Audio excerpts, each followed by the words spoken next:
Mr. Willen. Question 15, sir.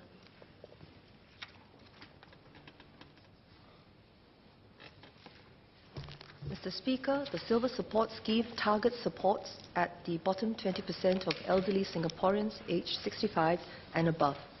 Coverage may, however, extend to include up to the next 10% of elderly. Eligible elderly receive cash payouts of between $300 and $750 every quarter, according to the type of HDB flat they live in. Recipients living in smaller flat types receive higher payouts. The median quarterly payout has been $600, corresponding to the payout quantum for eligible elderly living in a 3-room HDB flat. The automatic means test assessment is done annually to take into account changes in circumstances of the elderly to ensure silver support reaches those with lesser means, as the scheme was intended to do. In 2016, about 143,000 elderly received silver support payouts. Of these elderly, 33,000 no longer received silver support in 2019. About 14,000 had passed away, while 18,000 had seen their household incomes rise above the eligibility threshold. At the same time, 42,000 elderly who were not receiving silver support in 2016 were assessed to be eligible for silver support by 2019. So there is a net growth. Overall, the number of eligible elderly for silver support and the total amount, annual amount paid out to recipients have been increasing each year.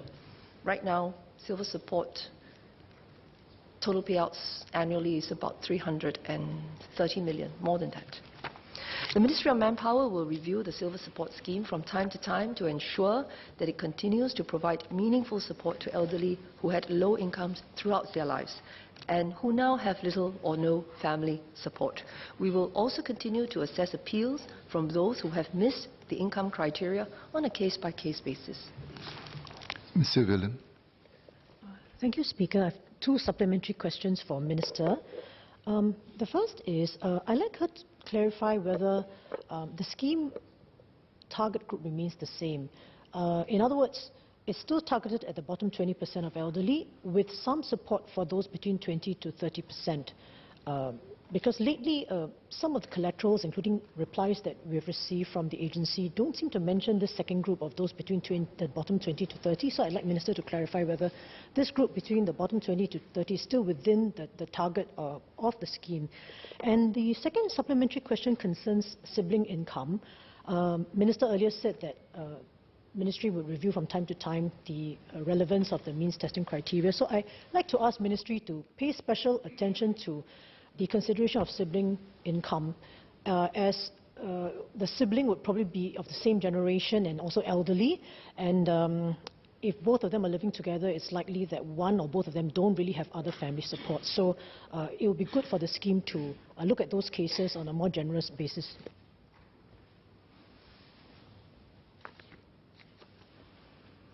Mr. Speaker, to the member's first question, yes, the target group has not changed. It remains the same.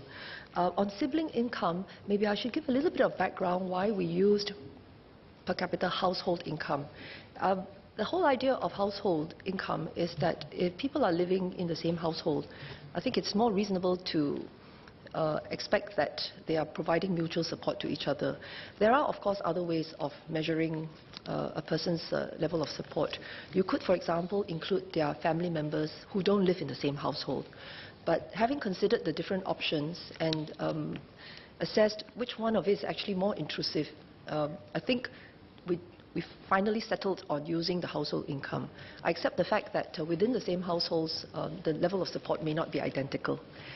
For those who are non-family members, in other words, there is no relationship between them. For example, they're just unrelated people living in the same household, we do not include their income. But if they are related, including siblings, their incomes are included. However, if on a case-by-case basis there is reason for us to consider otherwise, then we will also assess them.